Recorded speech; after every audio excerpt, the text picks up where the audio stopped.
Hi, my name is Stacey Pitts, and I'm the co-founder of CBD BioCare. Joining me today is Dr. Frank Michalski, who is a functional medicine expert, also a chiropractor in Buffalo, New York, and he is, most importantly for this conversation, an expert in CBD and CBD BioCare in particular. Good morning, Dr. Frank. Good morning, Stacey. How are you? I am great. And I'm really excited about today's conversation because we're going to be talking about dementia and Alzheimer's and how people are using CBD to help them. And, let's understand what those two diseases or conditions are and how many people it's affecting and how CBD may be able to help. Yeah, of course. So this is a very exciting topic for me as well. I think, which we'll talk about later on, if you think of the government patent that has to do with CBD, this is one of the main things that they mentioned. So this, I think, already has a lot of people's attention. Now, without further ado, let's jump right into it. So dementia literally means losing control of one's mind, okay? So when we think of dementia, we're literally thinking losing control of our ability to think correctly, of our ability to recall memories correctly, literally losing one's mind. Now, dementia is just a blanket term used to describe a symptom of a host of other conditions. So in Parkinson's disease, you have dementia. In Alzheimer's, you have dementia. In Huntington's disease, you see dementia. So dementia itself is typically a symptom of another disease. Now, Alzheimer's would be the most common one that people are dealing with in today's society, okay? We have some of the statistics on Alzheimer's here, and I'm going to pull those up. 10% of people over 65 will probably experience some type of Alzheimer's-related dementia, 25% of those over 75, and 50% of people over the age of 85 at some point will experience a dementia related to Alzheimer's. Now, more specifically, Alzheimer's is defined as a mental deterioration that begins with mid to old age, okay? More importantly, we have to ask ourselves, what is Alzheimer's? What is dementia? How does this happen? Why does this happen as we age? So let's backtrack a step and just call dementia, Alzheimer's, Parkinson's, any of these diseases, we're going to refer to them as neurodegenerative changes, okay? So neuro meaning brain, degenerative means that they're degenerating. These are diseases that occur with age. In my profession, chiropractic, we think of degenerative spine disease, right? Wear and tear on the spine.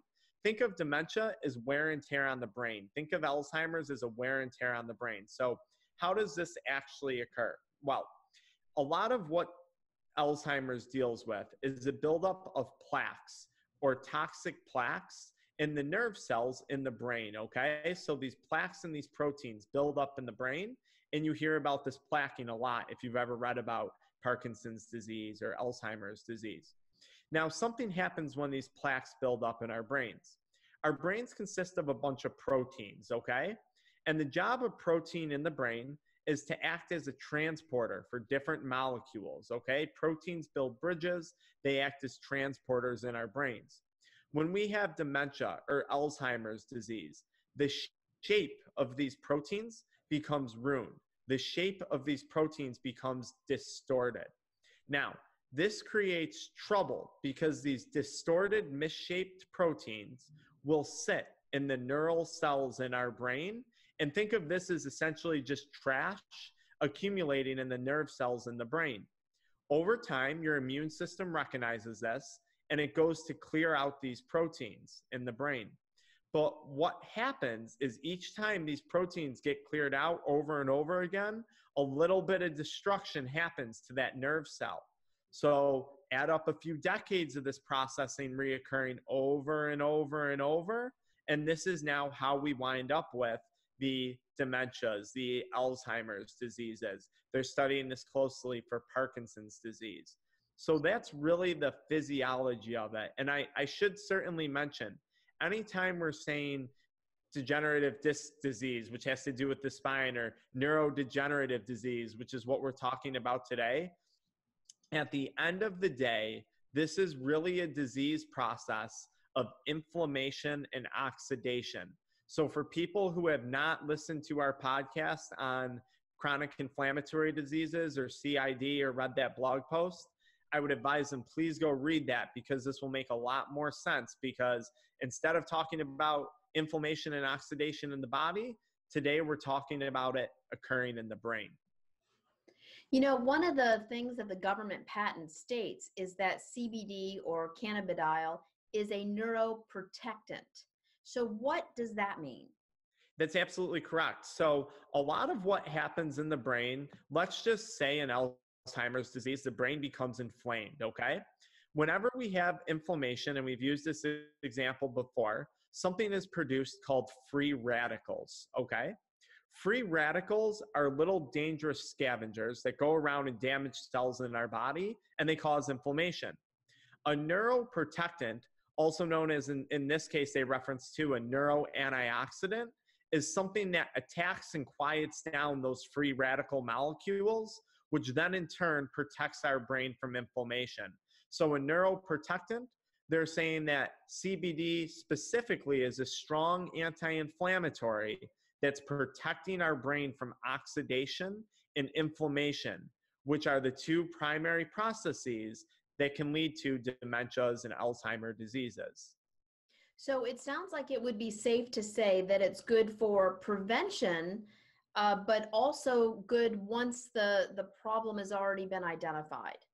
You're correct. So this actually brings up a really good point. So let me start first with, we can talk a little bit about identifying the problem, right? So a lot of people hear us talk about this and they say, oh my gosh, do I have dementia? I couldn't remember so-and-so's name the other day, or I forgot something. Well, no, that's not dementia. That might be forgetfulness, or, perhaps in today's society, lack of paying attention when people are talking, right? In reality, let's talk about some of the signs and symptoms. So yes, it would be a loss of memory, forgetfulness, but it would have to be impacting and ruining your day-to-day activities. So you can't function at work because you can't remember anyone's names. You can't recall simple tasks that need to be done around the house. You are easily agitated. This is something that we see. Mood swings. Perhaps there's a huge spike in anxiety. Usually depression accompanies a lot of these disorders when it comes to the dementia-related diseases. So that's one thing. First, absolutely, identifying the condition is super important.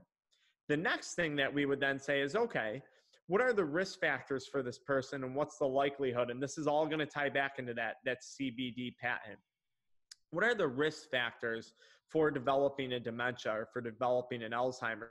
Well, there's been a few things identified. Genetics, of course, plays a role. So anyone listening who's genetically predisposed, if Alzheimer's runs in the family, pay attention, because they are in fact studying CBD as a preventative or a prophylactic approach to these diseases. Now, genetics plays a role. Your environment plays a role that you grow up in, okay? Environmental factors. And then your overall health. So dementia has been correlated to high blood pressure, people who have consistent long-term hypertension, elevated cholesterol levels long-term, diabetes. Get this statistic. I say this all the time. I think I've said it in almost every podcast we've done. Search type 3 diabetes online. You will pull up the term dementia. 70% there. If you have type 2 diabetes, some studies would say that there's a 70% chance that you are going to develop a dementia later on in life, because diabetes is a disease of inflammation. Dementia is a disease of inflammation. Diabetes is the king of inflammation, right? So even then, other studies would point out about 80% of people with Alzheimer's disease actually do show a sugar regulation problem, which in turn is either prediabetes or diabetes. Now, there's some other factors too that may predispose people to this. Heavy metal toxicity, that's something that we focus on a lot in functional medicine. MTHFR gene defects may play a role too. So there's a host of factors to consider. Now, to get back to the main point, the government patent. For those of our listeners who are not familiar with it, because this nicely rolls into, so how does CBD prevent dementia, prevent Alzheimer's? How does this play a role? I'm just going to read some brief parts of this patent. So, cannabidiols have been found to have antioxidant properties. Remember, antioxidants attack free radicals. Free radicals cause inflammation. This newfound property makes cannabinoids useful in the treatment and prophylaxis. So in the treatment, they're saying, yes, we could potentially see this as a treatment. Prophylaxis means prevention. They're making a claim that this could potentially play a large role in prevention of these diseases, of a wide variety of oxidation-associated diseases, such as ischemic, age-related, inflammatory, and autoimmune diseases. They go a step farther and they say the cannabinoids are found to have a particular application as neuroprotectants, exactly what we were talking about, limiting neurological damage following ischemic insult, so stroke, concussion, lack of oxygen to the brain, and they also mention Alzheimer's and HIV dementia. Then the patent goes on to say this is a great thing because not only does CBD seem to have these properties, but it also doesn't have the toxicity potential. It also doesn't have the effects of THC on the brain. It doesn't create that high. So quite frankly, the government patent did a great job of really explaining how CBD is not only a neuroprotectant, but also maybe used as something that could prevent these issues down the line. And I think it's important to note too, one of the first things I said was dementia, Alzheimer's. These are all signs or symptoms of something else. So if we're talking about dementia, we're going to talk about Alzheimer's. We're going to want to know, does this person have a history of TIAs or strokes? Do they have an HIV-related dementia?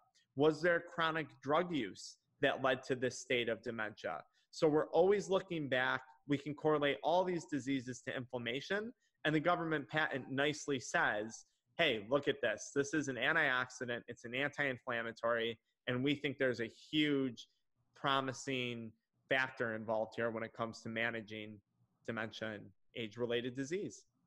You know what's amazing to me is that patent that is owned by the US government is almost 20 years old.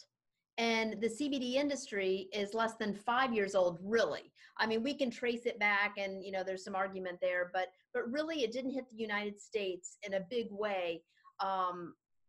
It's less than 5 years old. So it's really amazing how long it takes for us to really see this amazing product, this amazing plant really helping people. And, you know, there's still a lot to be known. I mean, it's such a young industry.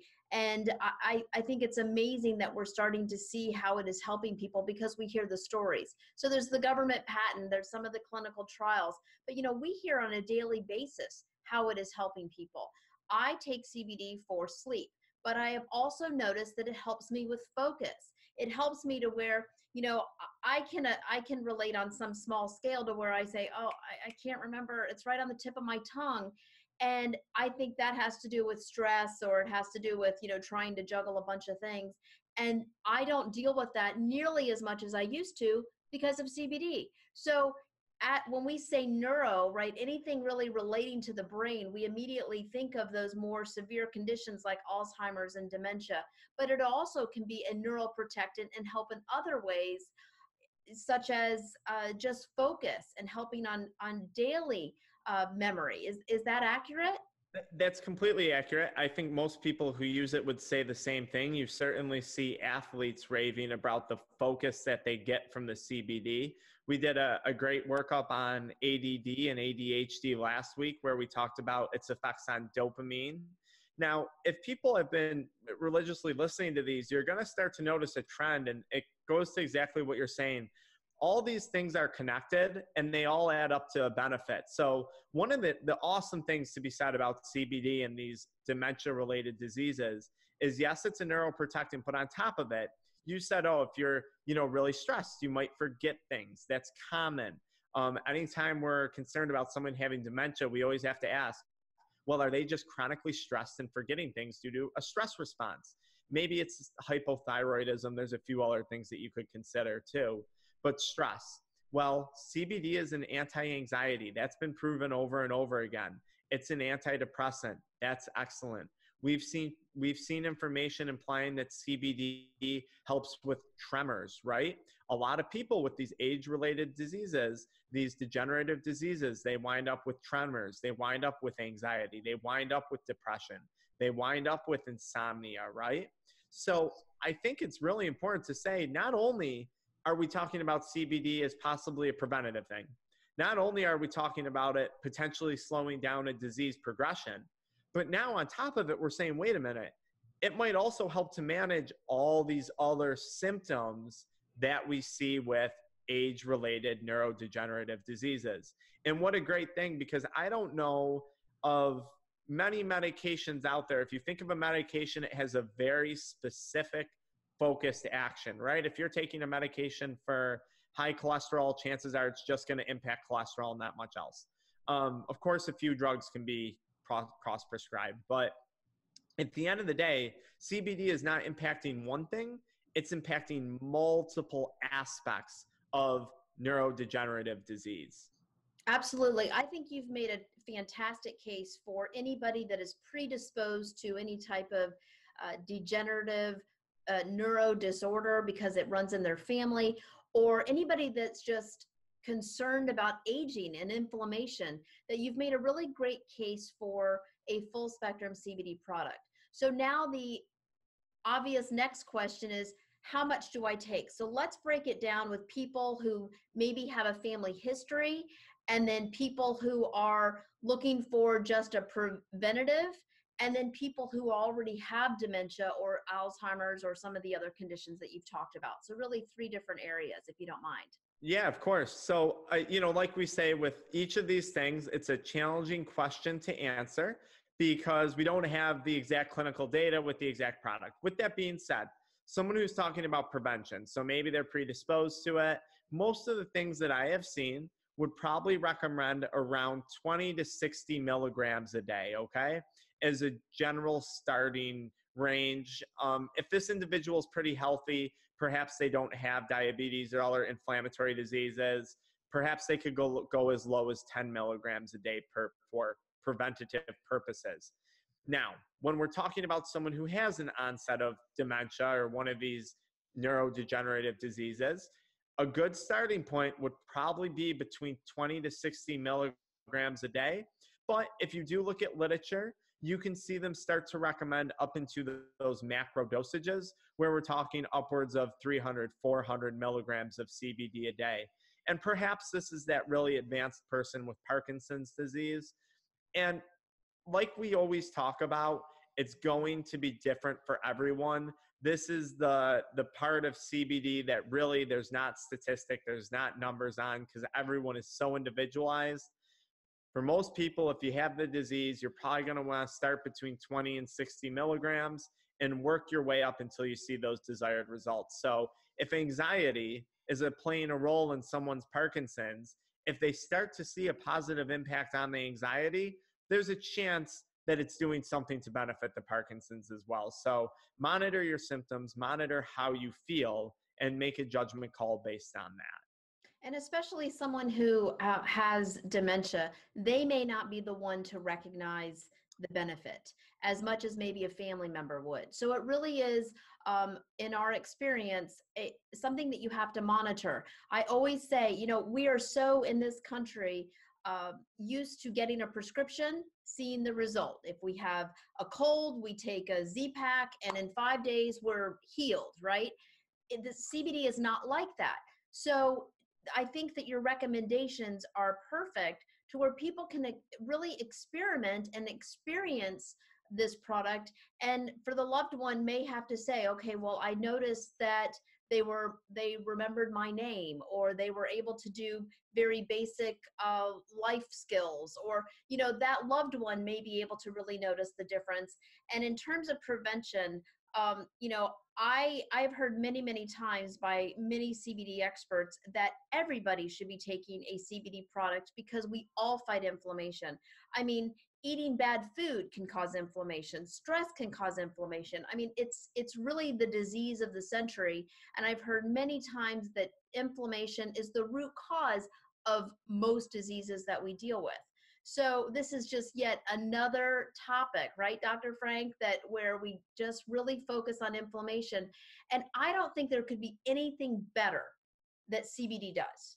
If it's fighting inflammation, then great. If that's all it did, then we would have a winner on our hands. So I think it's fantastic information that you've just provided.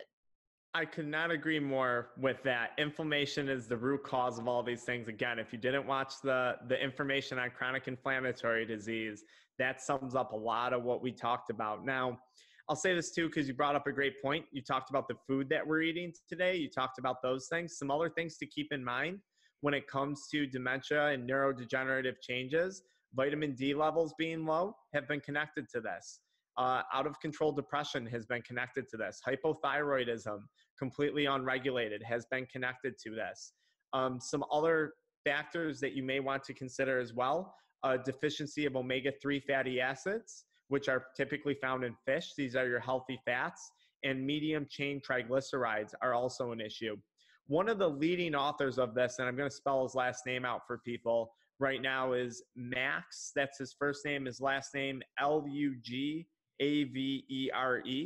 He just wrote a book called Genius Foods, and the focus of this book is preventing dementia, preventing neurodegenerative diseases. So I think we say this all the time.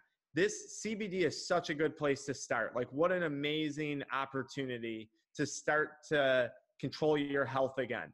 Go do these other things too, though. Go read the book Genius Foods. Go, and I get no commission for saying that. I have no connection to this gentleman, right? But go do this other stuff. Educate yourself, because the CBD, it's going to work all the better. The more we can attack this from a whole perspective point of view, the better off we're going to be. Absolutely. I had somebody sit in my office yesterday and he says, Stacey, since I've been taking your product, I am off all my medications and I just can't believe how great I feel. He started a new business. I mean, this man is on fire and he's like in his early 70s. And I love it. And I'm actually going to interview him too, because his story is so great. But here's the other component. He's lost 30 pounds. Right? So he's changed his lifestyle holistically. You say this all the time as a functional medicine expert, is that he changed his diet, he got moving, he incorporated CBD, and lo and behold, he's off medications, he's feeling better, and all of these other things. So I know we preach that a lot, but CBD is part of a holistic lifestyle and a holistic mindset. And we see tremendous, fantastic, wonderful results because of it. Absolutely. I could not agree more with that. That is the perfect way to put it. Well, thank you for that. We make a good team. Is there anything else you'd like to add before we close? I don't think so. I can read one little excerpt with people to leave with this, okay? It's directly out of a book, CBD, A Patient's Guide to Medicinal Cannabis, okay? And this is just a great excerpt that I think really sums up everything we talked about. Now, I should mind you, this is out of the Journal of CNS Neuroscience and Therapeutics, okay?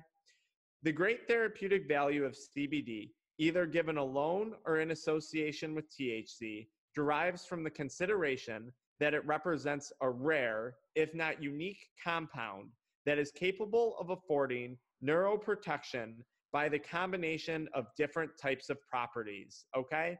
And they go on to say the antioxidant properties, the anti-inflammatory properties that almost cover all spectra of neurotoxic mechanisms that appear to neurodegenerative disorders.